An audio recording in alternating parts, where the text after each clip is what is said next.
Hello, hello, my beautiful friends. So excited to be here with you today. And honestly, I don't think today's call is going to be very long, but I had a huge aha moment the other day. And it all happened when I was watching Marco Polo. So for those of you who may or may not know, I love to run my accountability groups for the group that I'm currently in on Marco Polo. I just love the energy, I get to see your face, I get to hear your voice, I get to see that you're a real person and not just this tiny little bubble on social media and whatever, right? I love Marco Polo. So I was checking into one of my groups and there's this amazing human that's been doing one of the programs that I'm doing right now, or just finished up an accountability group together. And she's made so much progress over the last couple of months, and she just was like glowing. She looked gorgeous. She looked fabulous. And she was talking with her hands and her nails totally caught my eye. And I think they're just like red, like just a really pretty red color. And I like immediately like, oh my gosh, your nails are so pretty. Her nails are so pretty. For those of you who don't know this about me, like nails is like one of my favorite ways to pamper myself. And while I love having them look pretty, I like to go have them done. I know there's so many amazing like stickers and stick-ons and glue-ons and all the things, but I like to like sit there and have someone else do it for me, and I have nothing to do for an hour and a half besides just sit here and be pampered, right? And then I feel like it's the pampering that keeps on giving, because like I love massages, but like you get tight again after like 2.5 seconds, right?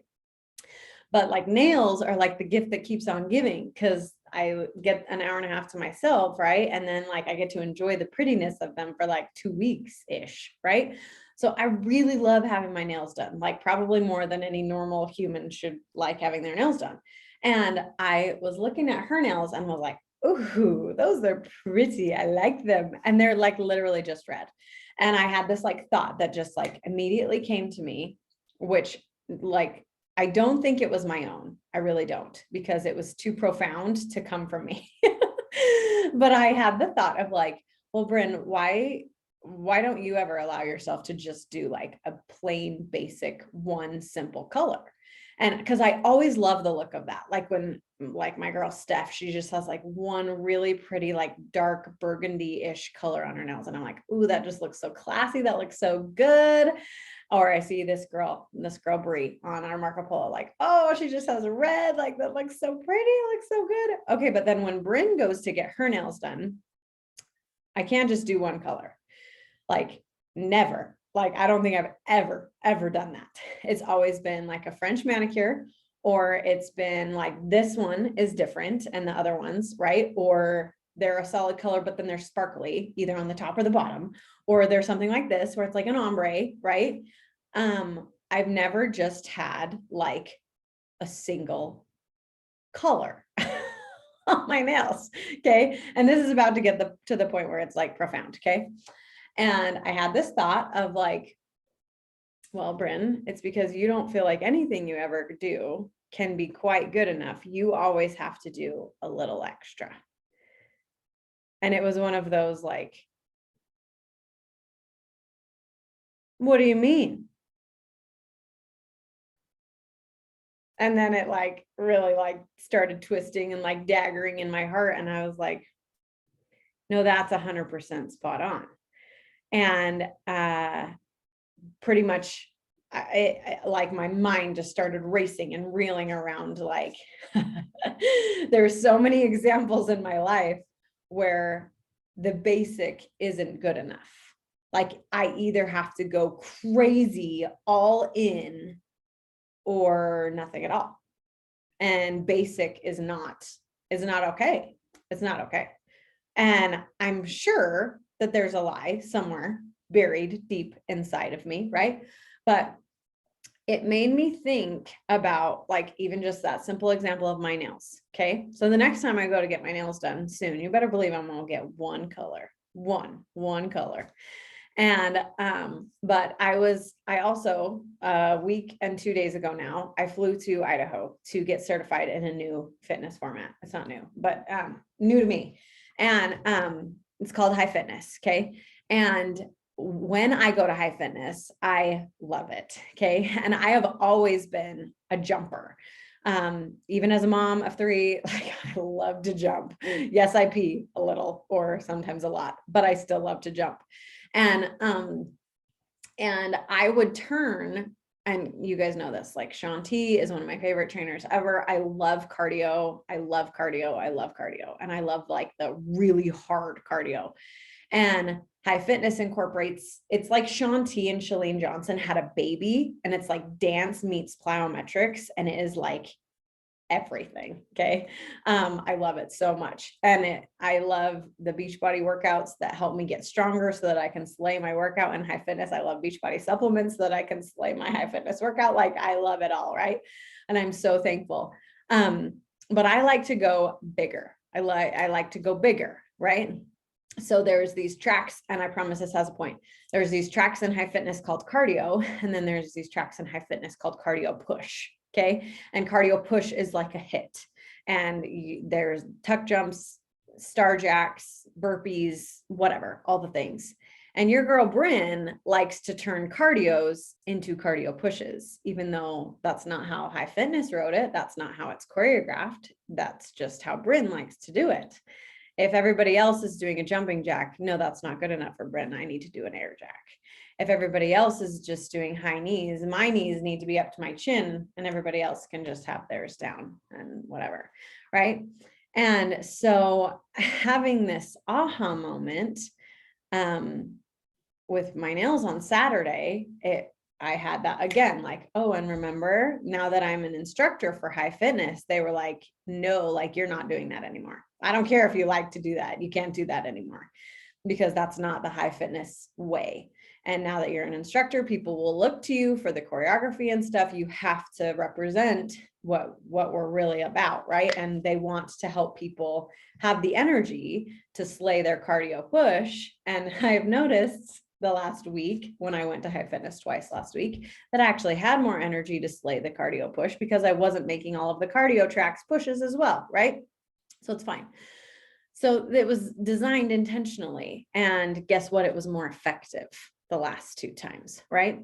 And in my business example, I've been a coach for 6 years, right? And there's this amazing human named Micah, right? And she said, for 6 years, me being around as a coach, just do your crap, just do your crap, just do your crap. And those of you who are coaches, you know exactly what I'm talking about. It's really not hard. It really is very basic. And if you do the basics, you will be successful. Okay, so now I'm like seeing this pattern of like, I can't be basic. High fitness, I can't be basic. No, with coaching, it can't be basic. It's got to be harder than that for some reason. And not allowing myself to just trust in the basics, right? I want to see, there's a couple things in the chat real quick. Steph said, I love my nails a solid color, but I always have some glitter on my ring finger. It's a must for me. I love it. Yes, yes. I've never noticed that. I've never noticed that you have glitter on you. I love it. And Michelle said, that's how I had mine done this weekend. Love that. I love it. I love it. Yes. But it had me really thinking around, we live in an instant gratification world, right? And using it as a business example, but it really applies to all things in life, is Micah, same girl that I was talking about earlier. She says, like, this is a crock pot business in a microwave world, meaning that everybody wants instant gratification. If there's money to be made, I want money now, and I want to see it now, and I'm not willing to wait for it. I'm not willing to work for it. I want it now. And I want that paycheck right this second. I'm not willing to exercise faith. I'm not willing to exercise hard work. I'm not willing to do da da da da da da da. I want it now, right? And the same thing is true of everything, right? Everything. If we're trying a new nutrition program, we want results and we want them now. We don't want to wait 3 months. We don't want to wait 6 months. And honestly, I was actually responding to messages today, And in one of my message threads there was one of my fellow friends and coaches, and she said, like, does anybody have any like 21-day results? Like the results you saw in a 3-week span. And honestly, I don't have any of those. Not because I haven't ever done 3-week programs. I have, but 99% of the before and after pictures that I highlight are the results that I've gotten over 6 months, 3 to 6 months, typically on average, because I am a huge believer in like the weight loss side of things. That's really not hard for me. I've lost 45 to 50 pounds 3 times now because I trust Beachbody. I trust Beachbody's workouts to help me. I trust Beachbody's nutrition programs to help me. I trust Beachbody supplements to help me. I've done it once, I've done it twice, I've done it 3 times. Okay, guess what? I know the magical formula. I just need to do it, right? And so I've never been I'm going to do a 21-day program and I'm going to get slaying results in a really short amount of time. I'm like, no, I'm going to do 75 hard twice. Oh, I'm going to do 80-day obsession. Oh, I'm going to do, because I know in the fitness world and to get a real transformation, it's way more than just like, yay, 3 weeks, I did it. I made it. I rocked, right? That's never been me in the fitness world. That will never be me in the fitness world. I'm in it for the long haul. Okay, so then Bryn, take that and apply it to every area of life, right? Is it okay? Is it enough to do the basics? Is it okay? And is it enough to do the basics in your marriage, in the lives of your kids? Do you have to have this epically amazing play date planned every single day? Or is it okay to just lay on the floor and read a book? Is that okay? Yeah, that's okay. Right? Is it okay? Do we have to do like these mega amazing, romantic, adorable, post-worthy dates every single week or every other week or once a month with my spouse to have an incredible marriage? No. It's enough to just give him a kiss every single night and tell him, I love you. Right? And I think we need to give ourselves permission to be basic, to be normal, to be human, right? And to recognize and appreciate and understand the compound effect. And I don't think I toot this horn enough, but the first book that I ever read when I was introduced to Beachbody this time around, okay? So I've been a Beachbody customer for like 13 years, okay? And I basically have the Turbo Fire DVDs memorized. They're not DVDs anymore, streaming, whatever, workouts, okay? The Turbo Fire workouts memorized. I literally think I could quote the entire thing for you. But I don't even know where I was going with that. My mom brain just kicked in and I'm like, where was I going with that? I don't know. Oh, okay. But this time when I was introduced to the Beachbody world, okay, it was the first book I ever read was The Compound Effect in conjunction with my weight loss journey. Okay. My weight loss journey, my pregnancy journey, my coaching journey. I read The Compound Effect by Darren Hardy. And it was the first time ever, even though I'd been doing Beachbody for like 7 years up until this point, okay, maybe 7.5, 8-ish years. When I joined finally this time, it was okay, wow, like this concept is really powerful. And that idea that every choice I make is either leading me closer to my goals or further away from my goals. And that's basically what the whole book is about, is literally every choice I make is either helping me become the person that I want to be or making it harder for me to become the person that I want to be. Absolutely zero decision that I ever make is neutral. Hardly ever. It's either helping me or hurting me, right? And so those consistent choices over time are going to lead you onto a path of, wow, how did I get here? This is amazing, right? And consistently choosing these choices are going to cause you to ask the exact same question, but with a much different tone. Instead, it's going to be, how did I get here? How am I all of a sudden 70 pounds overweight? How is my marriage all of a sudden in the gutter? How is it that my children and I don't have any relationship at all? How is it that I have allowed this to happen, this to happen, this to happen, right? And it's just that simple. It's every day, those basic choices. Am I going to drink my water today or am I not? Am I going to prioritize my sleep today or am I going to prioritize Netflix? Am I going to tell my spouse that I love them or am I too tired? Am I going to make my family dinner or are we just going to have Kraft mac and cheese for the 6th night in a row? I make Kraft mac and cheese sometimes too. So no shame there. Okay. But not 6 nights in a row. Okay. Is it okay to be basic? Is it powerful to be basic? Yes, it really is. And when we make those, back to that example that I said earlier, those crock pot decisions, right? We live in a microwave world and life is really a crock pot. Nothing good ever comes from, okay, sweet, I'm in this for the long haul, I'm gonna do it, right? And you put your roast in the crock pot, right? Then you turn it on high for 3 minutes and then you turn it off. And you're frustrated that it didn't cook in 3 minutes, right? That's not the way crock pots work. You have to turn it on, and it's actually better when you turn it on low. And then you just leave it alone. You don't all of a sudden, okay, go to high. Okay, go back to low. Okay, go to high. Okay, turn it off. Okay, go to low. Okay, go to high. It's just do the basics and just keep doing the basics and don't mess with it, right? Don't turn off the basics and don't go full-fledged and burn yourself out or break your crock pot, right?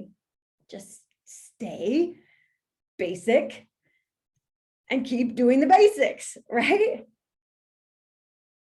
So applying this to absolutely every area of our lives can be so powerful.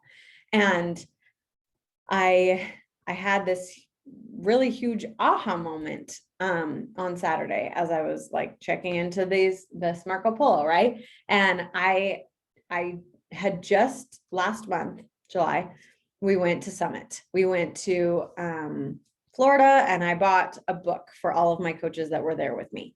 And in the first 2 pages of the book, there's this little story that is very powerful. It's a very powerful story. And it has stuck with me for a long time, ever since I first read it a few years ago. And the book is called U Squared. It's this tiny little gray book. It's actually really hard to find. I knew what I was looking for, and I still had a really hard time finding it when I was trying to buy it. So I will have to find the link and share it if anybody else is interested in getting it. But in the first 2 pages of the book, it talks about this fly who is trying desperately to get out the window, like flying full force towards that window and just ramming right into it. And guess what? We all know how that story ends, right? Like flies are not stronger than windows. Sorry, buddy. No matter how hard you run into it, you're not going to break the glass. So you're going to die trying to exit out the window that way.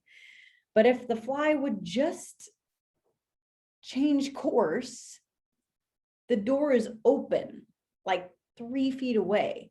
So all they have to do, all this little fly has to do is turn and fly right out the window. And it won't even be hard. Like he would be free in like 10 seconds. But instead, he's choosing to die by ramming his head into this window. And no, I'm gonna go out, right? And that little like parable, if you will, just has me reflecting a lot about where is it in my life that if I just faced a different direction, I would fly. Where is it in my life that I feel myself just ramming right against that window and just, this is This is not working. And I don't know if I'm alone here, but sometimes, you know, when you're like assembling IKEA furniture or something, like you're trying to like make something fit together or whatever, and it is like so gosh dang hard. And you're like, why did they make this so hard? Right. And then you like take a deep breath or walk away for a sec, and then it like clicks right in. And you're like, oh, that wasn't actually hard. I was just doing it wrong. Right? Maybe I'm alone there, but that has happened more times than I care to admit. Right. And even like my daughter today, she was trying to take off her ballet shoe and she totally had that like, where's the sword? And she like hurt herself because she like finally got it up and like punched herself in the face. And I was like, girlfriend, you're doing it wrong. Like, you don't have to take off your ballet shoe like that. Like, if you just pinch right here, it's actually very easy to get it off, you know. Anyways, I invite you to reflect in your own life. Are you making things harder than they should be and actually hurting yourself by doing so? In your marriage, are you making things harder than they should be? In parenting, are you making things harder than they should be? In your nutrition journey, are you making things harder than they should be? In your fitness, are you making things harder than they should be?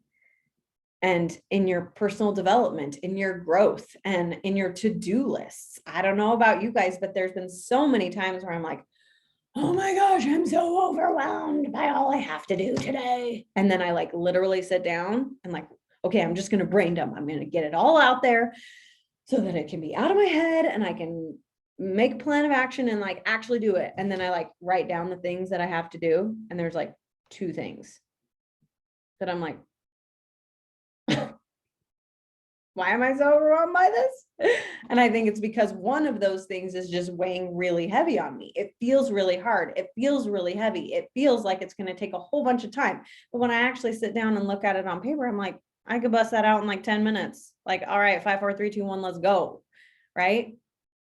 If you haven't listened to the 5-second rule, that's another book that I mega suggest. Okay.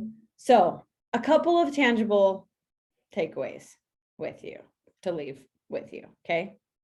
Number 1, it's okay to be basic.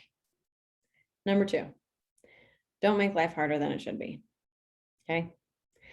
And number 3, if something is overwhelming you or it feels really heavy and hard, I invite you to get it out of your head, brain dump, and then make a plan of action. It's called Eat That Frog, which is another book that has mega changed my life.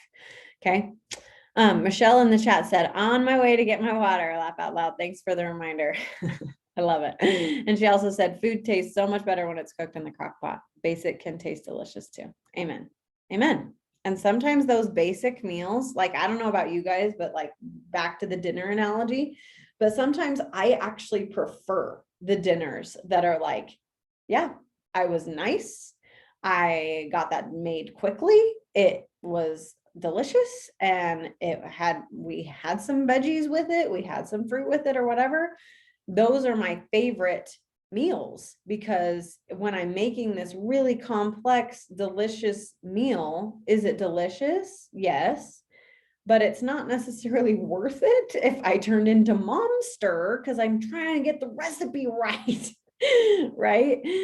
And I think sometimes it's okay to just be basic. And back to that Kraft mac and cheese, like legit, one of our favorite meals to have as a family is Kraft mac and cheese with lean ground turkey, a pound of lean ground turkey with garlic powder, onion powder, parsley, and spaghetti sauce. Sounds weird? It's delicious. And I get comments every single time I post about it. What is that? That looks so good. It's literally Kraft mac and cheese, a pound of lean ground turkey, spaghetti sauce, and a couple of spices in there. And it's delightful. And then we always have it with like some green beans or a salad kit. And it's very easy. My whole family eats it, even my baby. And it took me like 10 minutes. Okay. So it's okay to be basic. You can achieve your lifelong goals by living a basic life. And by living those basic lives, right, you can achieve things that are extraordinary. By small and simple things are great things brought to pass, right? line upon line, precept upon precept, here a little and there a little. Be basic. Be basic. And watch the extraordinary things that will happen in your life as you just trust and exercise a little bit of faith in those little things that are super easy to do and also super easy not to do. But we're going to trust that it's enough, right? Because we are enough exactly the way we are right this very second. And we don't have to be extra or loud to be enough, to make our efforts enough. Cool? Okay. That's all I had for today. I love you. If you're on the recording, see you later. I will see you next week. Yes, Michelle said in the chat, # being basic is enough. I love it. I love it. Bye, recording friends.